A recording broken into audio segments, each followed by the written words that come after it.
সত্যি কথা আমি যদি বলি যে তোমাদের আস্তে আস্তে তোমাদের বাবা মার দিকে তাকাও বা সিনিয়র যারা আছে তাদের দিকে তাকাও, তারা এখন কতটা মানে কয়েকটা সিদ্ধান্ত নেওয়ার ক্ষেত্রে কতটা মানে চিন্তা ভাবনা করে সিদ্ধান্ত নেয়, নিজের ভালো কোনটা মন্দ কোনটা তারা খুব ভালো করে বোঝে।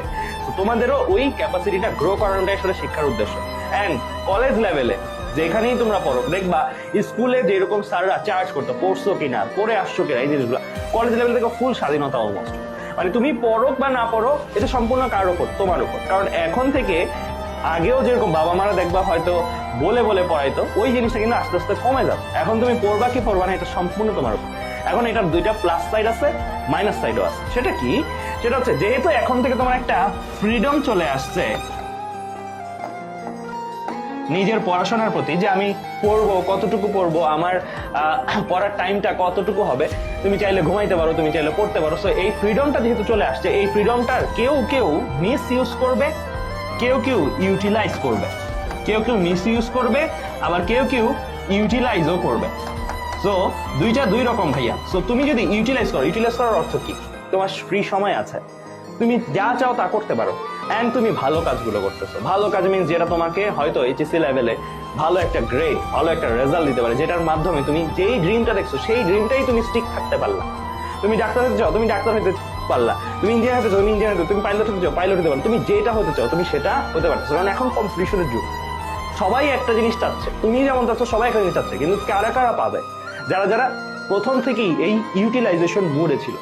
আর যারা যারা এই মিস ইউজটা করবে তাদেরকে, এরকম মানুষ যে নাই তা না, প্রত্যেক ব্যাচে আছে। ইনফ্যাক্ট আমাদের এই ক্লাসটা এই যে এখন প্রায় 1000 জনের মতন দেখছো, এই 1000 জনের মধ্যেও কিন্তু আমি বলবো ভাইয়া অনেকেই আসো যারা সঠিক পথটা আসলেই যাবা, আবার অনেকেই আসো যারা আমার এই কথাগুলো শোনার পরেও ঝরে যাবে।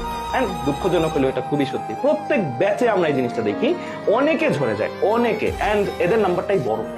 অ্যান্ড তাদের ক্ষেত্রে যেটা হয়, তারা যখন জাস্ট এইচএসসির একদম আগ মুহূর্তে আসে, ধরো এইচএসসি আর 10 দিন পরে 20 দিন পরে, তখন তারা আমাদের কাছে আসে। অ্যান্ড তাদের সাথে তখন আমাদের আবার কথা হয়। তখন তারা আমাদের কাছে যখন আসে তখন আসলে আমাদের অনেক খারাপ লাগে। কেন খারাপ লাগে? আমরা তাদেরকে কোনো প্রপার সলিউশন দিতে পারি না। কারণ এইচএসসি লাইফের পড়াশোনাটা এত বিশাল যে তোমাকে ওই শেষ সময় যদি আসো, একদম পড়া কিন্তু করায় দেয়া বা শেষ করায় দেওয়া হয় না। এটা আমরা নিজেরাও জানি, আর মন থেকেও আমরা খুব কষ্ট পাই তাদেরকে সলিউশন দেওয়ার সময়, কারণ আমরা কোনো সলিউশন দিতেই পারি না তাদের। অ্যান্ড তারাও আমাদের কাছে গিলটি ফিল করে যে ইস ভাই আপনি আগে থেকে যদি আমাদেরকে পাইতাম, আপনাদেরকে পাইতাম, আগে থেকে যদি আমি পড়াশোনা শুরু করতাম তাহলে আজকে কত ভালো হতো। সো সবসময় এটা হয় যে বিশেষ করে নতুন যারা আছো তাদের ক্ষেত্রে প্রথম প্রথম টার্গেট থাকে এরকম। আমি দুইটা পার্সপেক্টিভে বলবো। প্রথম টার্গেট থাকে আমি বুয়েটে ফার্স্ট হব, এটা টার্গেট থাকে কারো।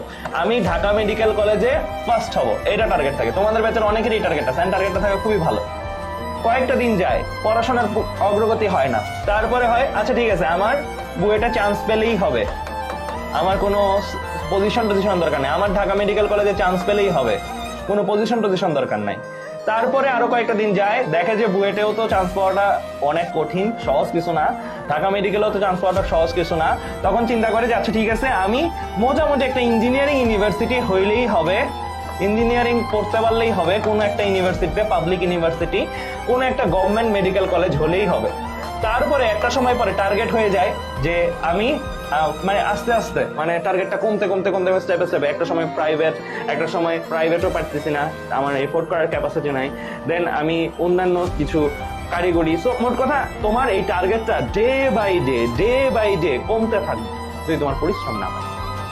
পরিশ্রম অ্যান্ড টার্গেট এই দুইটা পরস্পরের সময়, পরিশ্রম বাড়লে তোমার টার্গেটটাও কিন্তু তুমি স্টিক থাকতে পারবে। সো আমি চাই না তোমাদের কারো টার্গেট এই জায়গা থেকে একটা ড্রপও নামুক। আমি চাই তোমরা আজকে যে টার্গেটটা করতেছো, যে বড় এইম, বড় ড্রিম নিয়ে আসছো আমাদের কাছে, সেই ড্রিমটা শেষ পর্যন্ত থাকে।